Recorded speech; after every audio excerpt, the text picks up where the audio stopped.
But what was it about this kind of information that really piqued your interest? When did you go, oh my God, there's something else here in this information that's in the Bible that goes, hang on a minute, what happened in the Garden of Eden and what happened with these bloodlines which is where we want to talk about today. Sure. I started looking into these things a very long time ago. I've been doing research a very, very long time.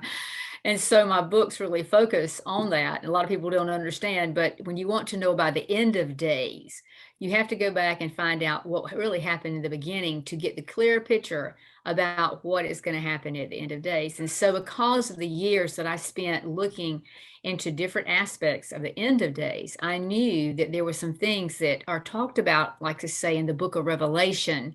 If you're a Christian, the Christian Bible, the last book there is called the book of Revelation. And in that book, it mentions that there is the serpent and this old red dragon that was really with us from the very beginning.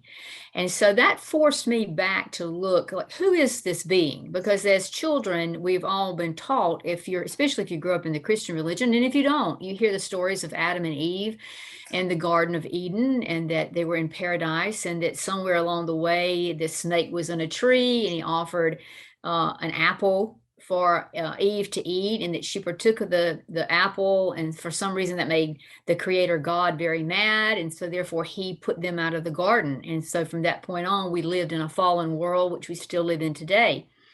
So those kinds of things really were important for me to get a greater understanding, instead of that childlike fairy tale or myth, or even what I believe to be truth.